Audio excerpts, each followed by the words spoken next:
बिहार में जब हम पाटलिपुत्र सीट की बात करें तो पाटलिपुत्र सीट ऐसी रही जहां भारतीय जनता पार्टी ने जोरदार तरीके से अपना कब्जा जमाए रहा और इस सीट पर इतिहास बना जब लालू यादव चुनाव हार गए। लेकिन अब फिर से इतिहास बना कि भाजपा को इस सीट पर हराने में कामयाबी भी लालू यादव की बेटी मीसा भारती ही सफल हुई है। और मीसा पिछले 2 चुनावों में भाजपा उम्मीदवार, भाजपा के सांसद रहे रामकृपाल यादव से केवल 40,000 के आसपास के वोटों के अंतर से हारती रही थी। इस बार मीसा ने यहाँ पे करिश्मा कर दिया और यहाँ पे उन्होंने रामकृपाल को हरा करके यह सीट पहली बार लालटेन यहाँ पे जलाने में उन्होंने सफलता पाई है। तो देवांशु, आखिर शहरी क्षेत्र में माना जाता है कि भाजपा बड़ी मजबूत रहती है, आखिर कहाँ चूक हो गई कि पाटलिपुत्र जो पटना का नाक है उस सीट पे भाजपा हार गई? देखिए, पाटलिपुत्र में कल जब काउंटिंग हो रहा था, शुरुआती दौर में नेक टू नेक चल रहा था, फिर तो जो बढ़त मीसा भारती ने बनाया वो बनाते ही रह गए। लेकिन तब तक जब शुरुआती दौर में मीसा भारती बढ़त बना रहे थे तो उनके सपोर्टर्स कह रहे थे नहीं नहीं नहीं, अभी वो वाला खुलेगा ना, आखिरी वाला जो पिछले बार हुआ था 2019 वाला, रामकृपाल ही जीतेंगे, रामकृपाल ही जीतेंगे। मतलब ये था 5,000 से जीते या 10,000 से जीते, लेकिन रामकृपाल ही जीतेंगे।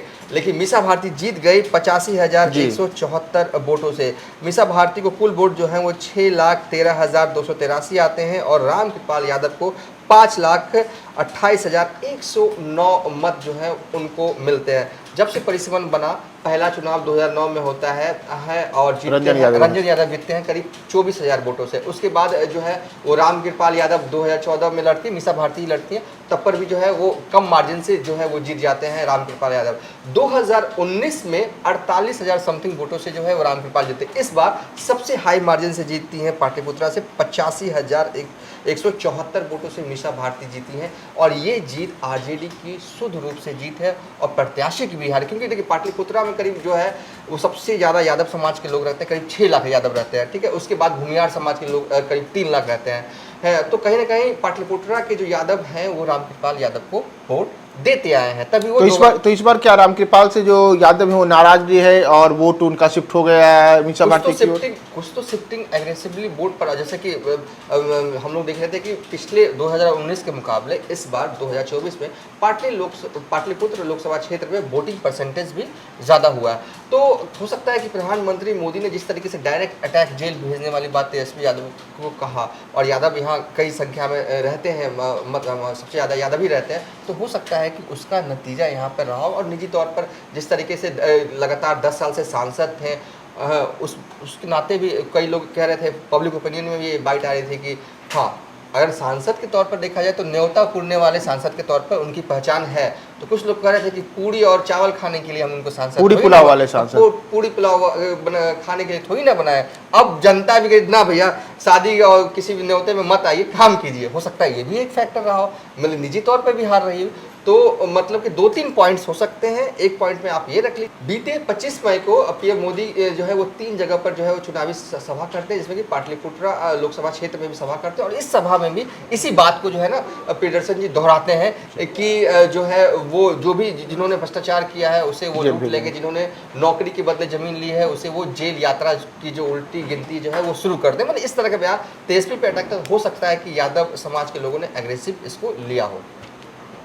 आरा संसदीय सीट की जब भी हम बात करते हैं तो पूर्व सांसद आरके सिंह लगातार पिछले 5 वर्षों तक इसलिए आरा में सुर्खियां बटोरते रहे क्योंकि लगातार वहां कई ऐसे काम हुए जिसे लेकर के कभी उद्घाटन करने, कभी शिलान्यास करने को लेकर अखबारों में उनके चेहरे और उनके नाम छपते रहे।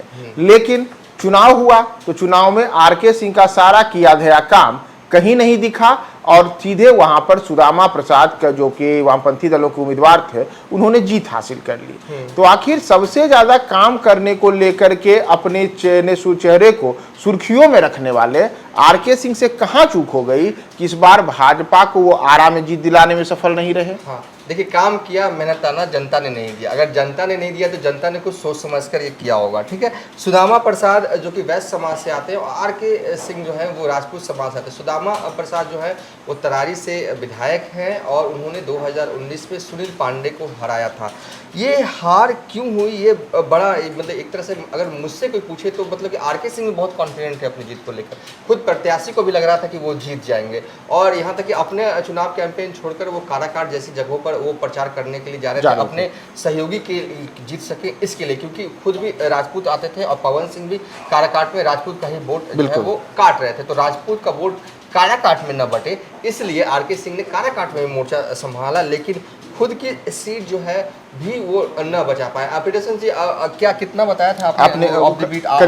करीब 58,000 वोटों से 58,000 वोटों के मार्जिन से जीते। ऐसा भी नहीं कि 10,000 15,000 वोटों से हारे हैं। अगर इस बार 2024 में कोई अगर 58,000 60,000 वोटों से हारा है तो मतलब कि बड़ी हार हुई है आरके। कुछ लोग जो है वहाँ के लोग ही हमें बता रहे थे और पत्रकार भी बता रहे थे कि थोड़े से एरोगेंट्स है, मतलब लोगों से उस तरीके से कनेक्ट नहीं कर पाते जितनी कि लोग जनता जनार्दन जो है उम्मीद करते कि उनके सांसद जो है वो जो है उनकी बातों को सुने, और कभी गुस्सा आ जाए तो बिल्कुल चुपचाप से, क्योंकि ये ब्यूरोक्रेट्स रहे हैं है, तो कहीं ना कहीं ब्यूरोक्रेट की तरह काम करना और सिर्फ काम करते ही रह गए, जनता से उस तरीके से कनेक्ट नहीं हो पाए, मतलब जिस तरीके से जनता जो है वो चाहती थी कि वो कनेक्शन बना पाए। शायद ये वजह हो सकता है होगा कि एरोगेंसी कभी कभी दिख गई होगी जनता को, तो इस वजह से उन्होंने नकार दिया।